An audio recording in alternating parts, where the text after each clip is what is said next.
Dans l'actualité, la lutte contre le terrorisme, notamment au centre du 48e sommet ordinaire de la CEDEAO, sommet qui se tient depuis hier à Abuja en présence du chef de l'État, la synthèse de la cérémonie d'ouverture dans ce 13h. En économie, on parlera de cette nouvelle qui était très attendue. La Côte d'Ivoire est éligible au programme Compact avec un gain de 400 milliards de francs CFA. Les détails dans quelques instants. Et dans l'actualité judiciaire, la reprise aujourd'hui du procès de l'assassinat du général Robert Gueye. Le général a été assassiné le 19 septembre 2002. Visite guidée à son domicile au plateau 13 ans après son assassinat. Bonjour. Ce journal commence tout de suite par le 48e sommet ordinaire des chefs d'État et de gouvernement de la CEDEAO en présence du chef de l'État. Terrorisme, démocratie et bonne gouvernance au centre des préoccupations hier. Ce sommet coïncide avec la célébration du 40e anniversaire de l'organisation. Le point de la cérémonie d'ouverture avec Viviane Aimé.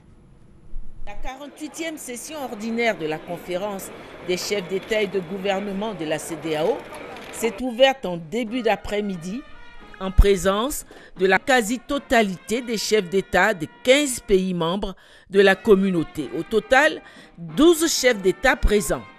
La 48e session a félicité la tenue au cours de cette année 2015 d'élections démocratiques et apaisées à la fois dans 5 pays membres de l'organisation.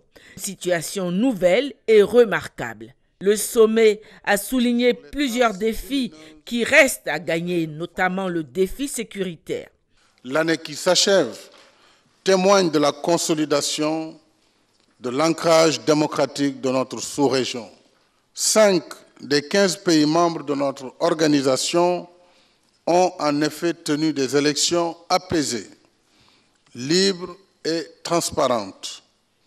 Nous démontrons par là notre adhésion commune aux principes démocratiques universels, en vertu duquel la légitimité du pouvoir émane du libre consentement des citoyens.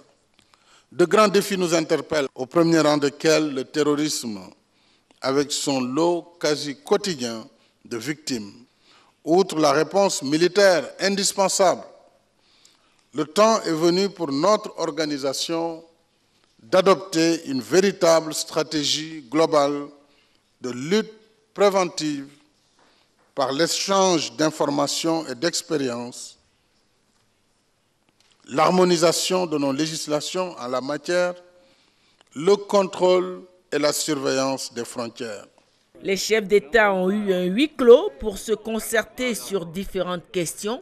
La journée du jeudi est dédiée à la célébration du 40e anniversaire de l'organisation.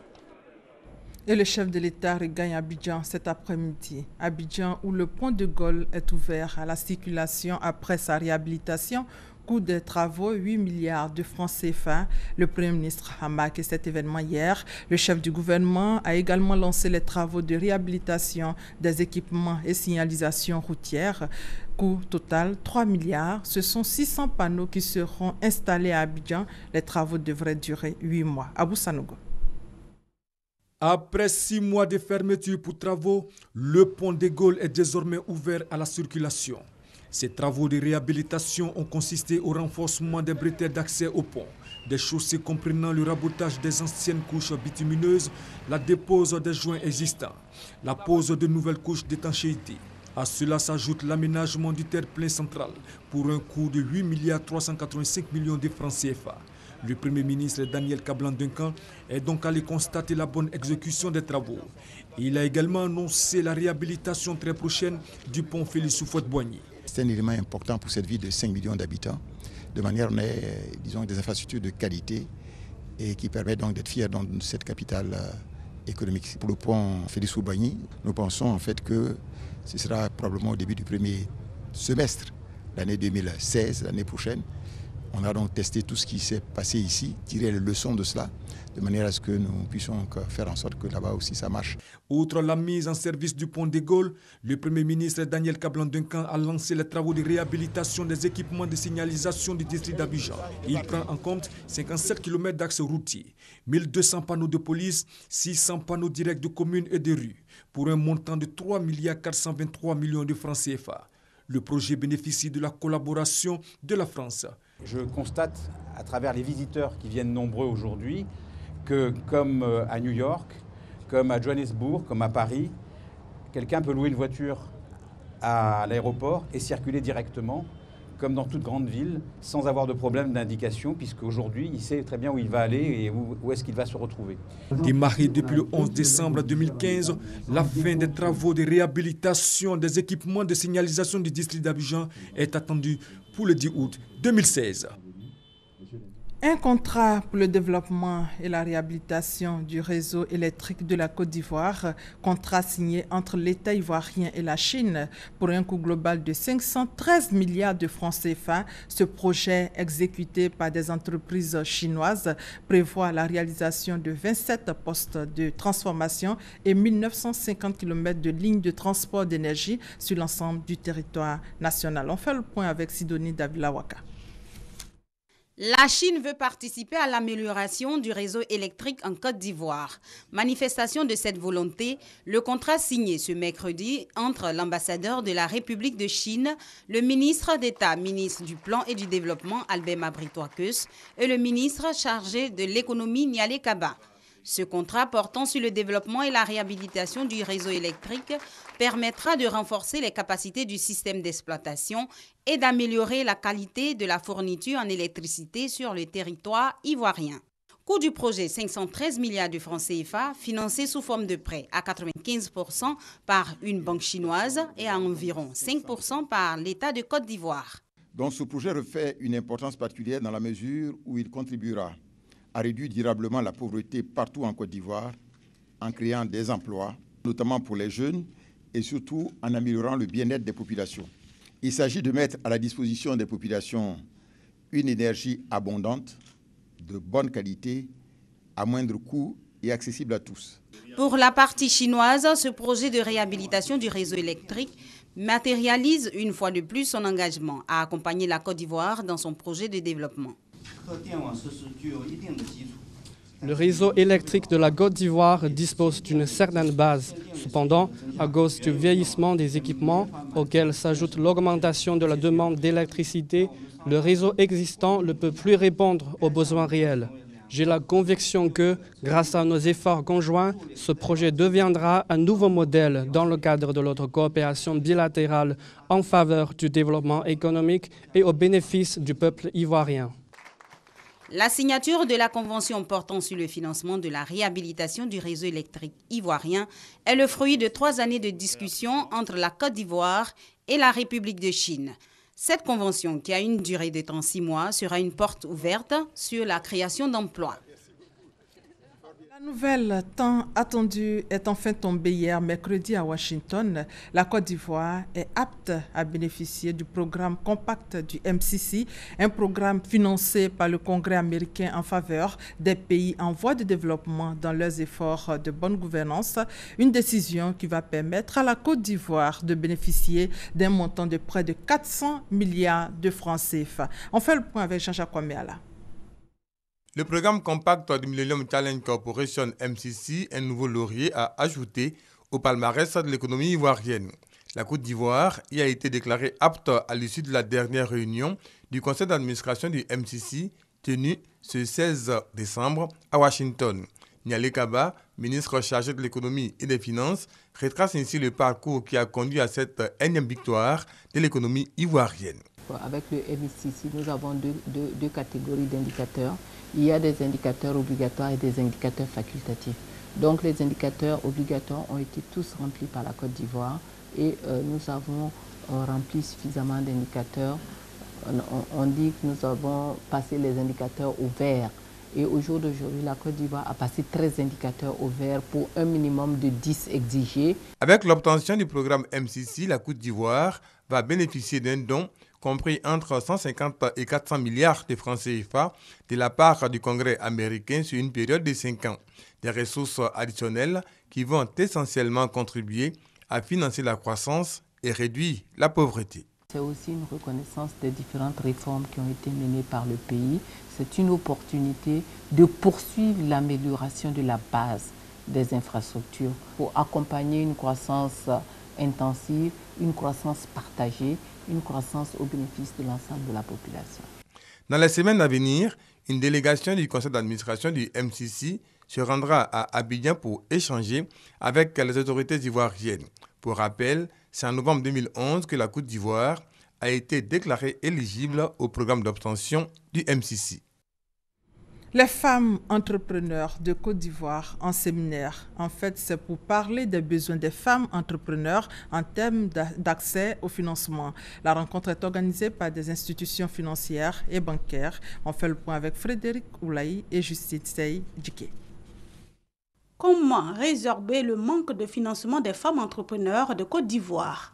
Une préoccupation pour les institutions financières et bancaires, ainsi que le gouvernement ivoirien pour qui les micro, petites et moyennes entreprises, surtout celles dirigées par les femmes, contribuent à la croissance économique. Le gouvernement tient à l'épanouissement des femmes et à leur contribution à la croissance économique à travers le soutien constant qu'il a toujours démontré et comme on l'a fait le 2 avril dernier à travers la signature d'un accord entre la Banque mondiale et la Côte d'Ivoire pour l'autonomisation des femmes, un projet d'envergure. 64% d'entreprises de femmes n'ont pas accès au crédit et 60% de femmes ont des difficultés pour avoir le financement de leurs activités.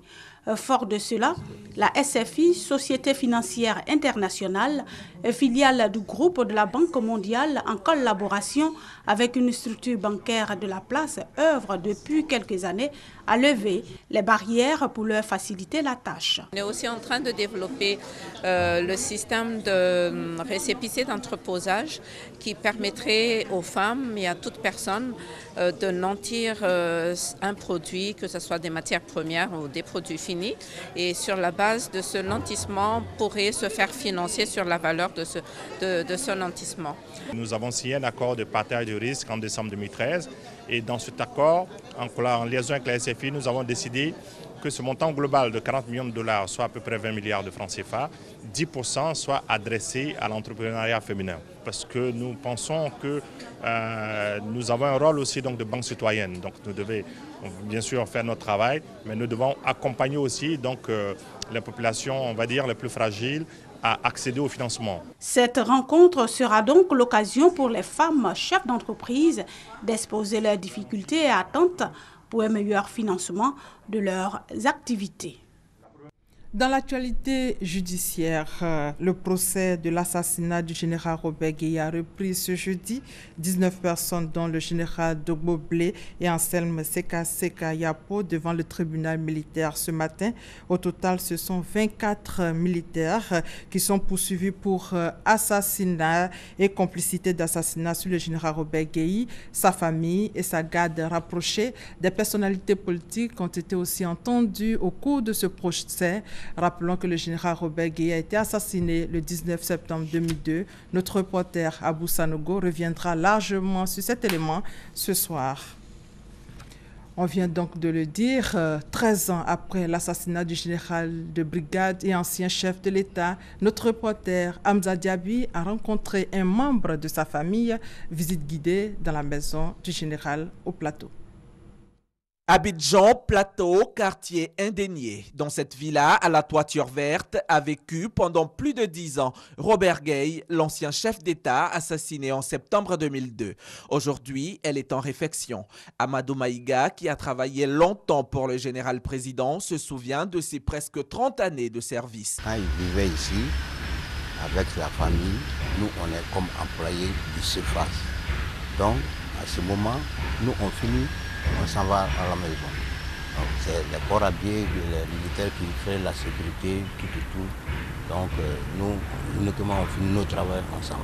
Pendant qu'il nous fait faire le tour du propriétaire, l'ancien membre du service d'entretien du général Robert Gueye, la voix enrouée et presque inaudible, est disons heureux de voir cette maison qui a de nouveau fière allure. Puis il s'arrête un moment, tout d'un coup attristé, rattrapé par la réalité. On m'a envoyé pour moi et Richard d'aller payer du pain. On est parti, on a payé du pain, on dit ah, patron, c'est chaud hein, dehors, ça tire partout. Donc vraiment ça va pas. On dit qu'est-ce qui se passe, c'est les policiers ou bien c'est les militaires? On dit ah, Antoine, on entend les tirs partout. Donc nous on a donné les pains, il y avait les gardes-corps, quelques-uns étaient là. Nous on a pris la route, on s'est caché dans les cours en cours jusqu'à aller rejoindre notre famille. C'est comme ça. Moi, je me suis s'en sorti. De ce balcon, on peut apercevoir cette place du virage de la Corniche où l'on a retrouvé le corps de son patron. Un jour noir pour Amadou Maïga, mais aussi pour la famille du général.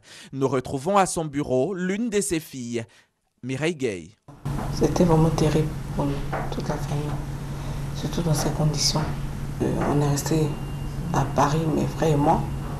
Il y a d'autres qui étaient bien sûr à Abidjan, il y a d'autres qui étaient en prison. J'ai un frère Alain qui est en prison pendant quelques mois. Et puis bon, on est resté dans notre coin, on attendait. D'un jour, les choses changent. 13 ans après, elle ne souhaite qu'une chose, la justice. Vraiment, les coupables sont punis. Parce que dans ces conditions-là, que la justice soit faite, soit rendue.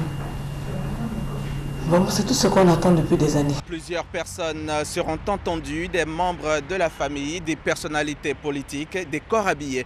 Il s'agira pour la justice de faire la lumière sur les circonstances de ce drame. Qui sont ces tueurs? Qui sont les commanditaires? Et surtout, pourquoi l'ex-chef d'État a été assassiné ce 19 septembre 2002.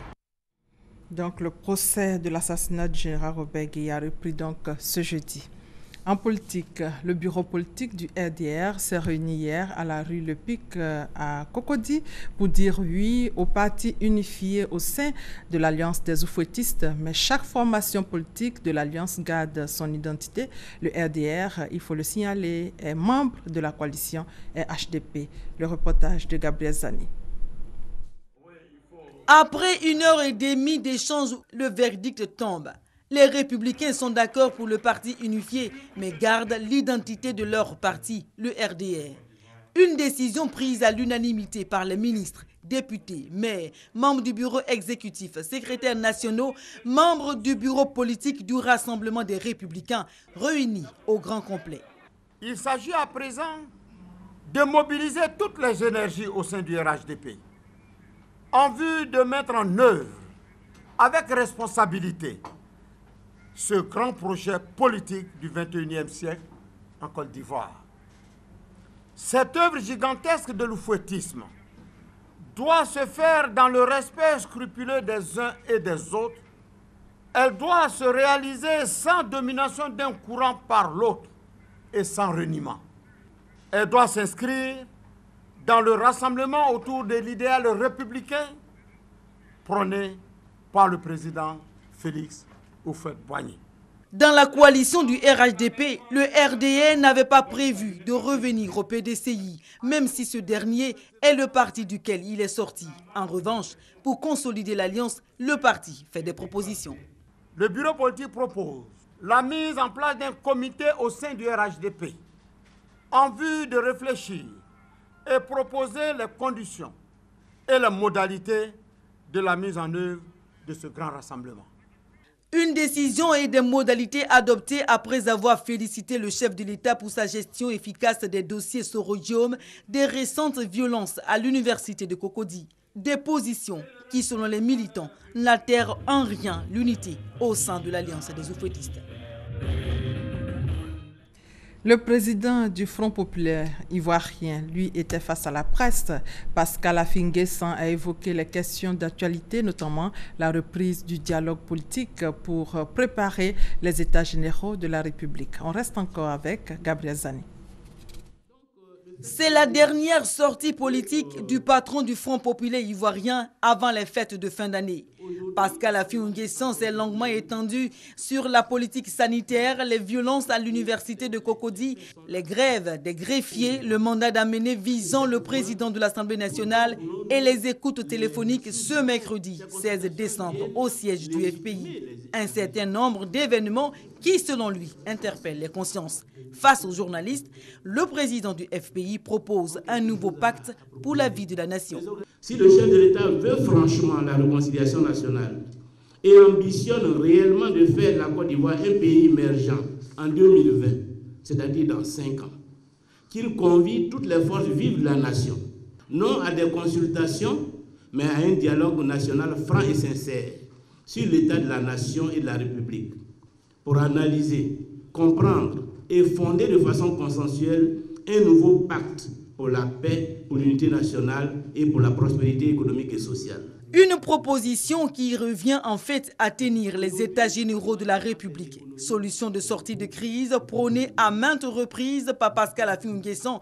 Il a condamné les attaques de l'audio et salué l'engagement du gouvernement à lutter contre le terrorisme. C'est le lieu de saluer l'engagement de notre pays dans la grande coalition que 34 pays à travers le monde ont décidé de constituer avec l'Arabie Saoudite pour combattre militairement et idéologiquement le fléau qui menace le monde civilisé. Dans sa quête de réconciliation au sein de son parti, l'homme attend toujours d'être reçu par Laurent Gbagbo, le fondateur du FPI, incarcéré à La Haye. Autre sujet maintenant, l'heure est au bilan après la proclamation des résultats de la session 2015 des concours administratifs. Le point du directeur général de la fonction publique dans ce reportage de Noussangaré et Moussa Konaté. Les résultats des concours administratifs session 2015 sont connus. Sur 49 245 candidats enregistrés, 6 262 sont admis, dont 2335 femmes. Selon le directeur de la fonction publique, seul le mérite à déterminer le résultat de chaque candidat. Tous les candidats aux différents concours ouverts, quelle que soit leur couche sociale, riches ou pauvres, ont eu les mêmes chances de réussite en vertu du principe de l'égalité de tous face à l'accès aux emplois publics. Poursuivant, le directeur de la fonction publique souligne que les résultats qui viennent d'être proclamés sont définitifs et ne sauraient faire l'objet d'une liste additive. Il n'y aura pas de liste additive, ce qui suppose que les interventions intempestives sont malvenues. Il faut y mettre fin. Par conséquent, tous les individus qui réclameraient de l'argent aux candidats malheureux sont à dénoncer. Ils feront l'objet de poursuites judiciaires. Ouverts en juin dernier, 259 concours ont été organisés pour un total de 6 406 postes budgétaires disponibles. Dans le domaine de l'éducation, la société coopérative agricole du canton d'Amélékia, dans le département d'Abengourou, contribue à la scolarisation des enfants du village d'Elenso. La société vient de construire un bâtiment de 3 classes avec des bureaux, coût global 23 millions de francs CFA. Commentaire Honorine Aingori.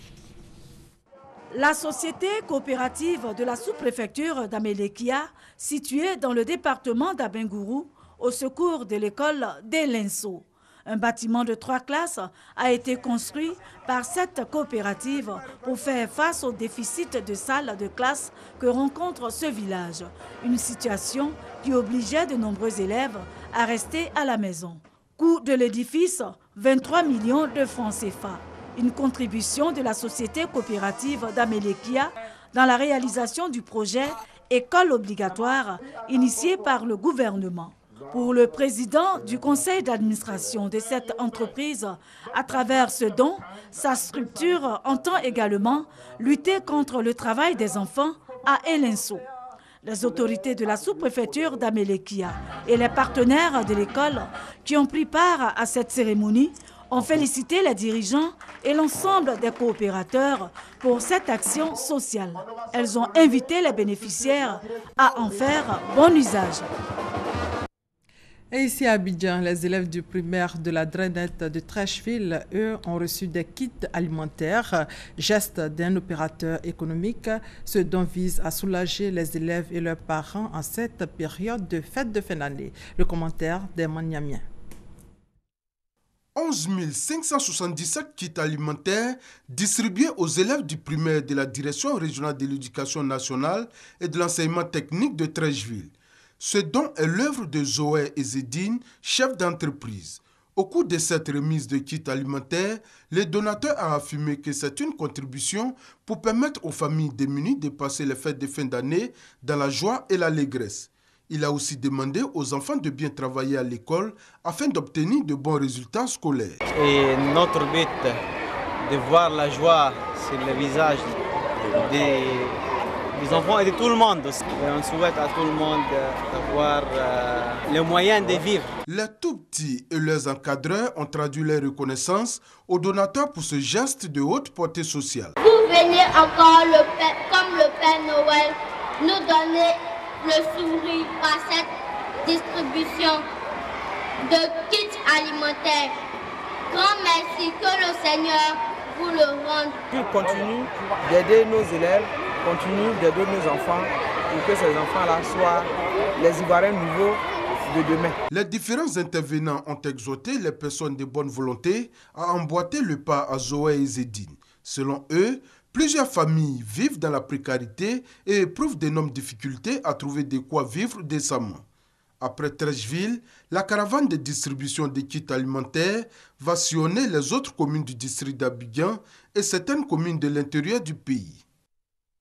En santé, les populations des zones rurales, en particulier les producteurs, ont été instruits sur le VIH-Sida à Tenikro. C'est un village situé dans le district de Yamsokro. Une campagne de sensibilisation qui vise à informer les populations de cette localité sur les dangers du sida. Chantal Eouman à Kandan. Tenikro est une zone agricole située à une quinzaine de kilomètres de la capitale politique, Yamsokro. Cette localité a bénéficié d'une campagne de sensibilisation sur le VIH-Sida. Les populations ont été mieux informées sur les différents modes de contamination de la maladie, à savoir l'utilisation des objets tranchants et aiguilles à usage unique par plusieurs personnes, la transmission du virus de la mère infectée à son bébé, et enfin, sur le mode le plus courant, les rapports sexuels non protégés. Dr Sylvestre Dizoé a exhorté les populations au port du préservatif avant tout rapport sexuel. Une démonstration du port du préservatif féminin et masculin a été présentée à l'occasion. L'initiateur de cette campagne de sensibilisation, Hubert Eouman, a invité les habitants du village à faire leur test de dépistage afin que les éventuels malades soient pris en charge. L'élément le plus important de la chaîne, c'est le producteur. Si le producteur n'a pas une bonne santé, il ne peut pas livrer le cacao. Les producteurs, pour nous, c'est le maillon essentiel de la chaîne. Et leur santé nous importe. Nous initions des projets d'ordre social pour permettre à ceux qui n'ont pas un accès direct aux soins de pouvoir se soigner. Et on a aussi jugé bon d'aller vers eux. Plusieurs lots de préservatifs sont distribués aux populations au thème de cette campagne. Le golfe de Guinée est depuis un moment la cible des pirates, une situation qui met à mal l'économie des pays. Les ministres en charge de la pêche se sont retrouvés à Accra pour plancher sur le sujet. Il s'agit pour eux de trouver une solution adéquate, nous dit Mamadou Kwasi. Le golfe de Guinée connaît depuis quelques années une invasion massive d'armateurs étrangers ne disposant d'aucune licence de pêche. Une situation qui met à mal l'économie halieutique de cet espace maritime. La lutte contre cette pêche illicite non déclarée, non réglementée est le principal défi des pays du centre-ouest du golfe de Guinée, COCP. Pour atteindre cet objectif, un comité consultatif et de coordination du comité de pêche du centre-ouest du golfe de Guinée a été mis sur pied. À Accra, il s'agissait pour les ministres en charge de la pêche de faire le bilan des actions menées en vue de freiner le phénomène de la pêche illicite. Pour le président de cette structure, il faut renforcer davantage les actions et surtout les moyens afin de venir à bout de ce fléau.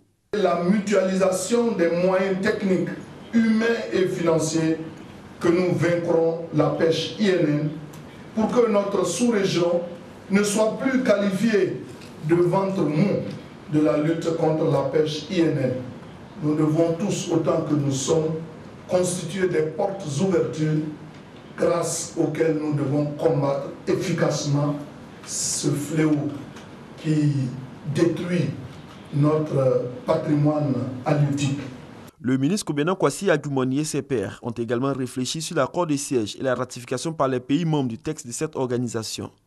Cette rencontre sur le thème de la lutte contre la pêche illicite, non déclarée et non réglementée (IN) pour la gestion durable de nos ressources partagées a été l'occasion pour les ministres des pays membres du COCP de tenir la 8e conférence sur la pêche.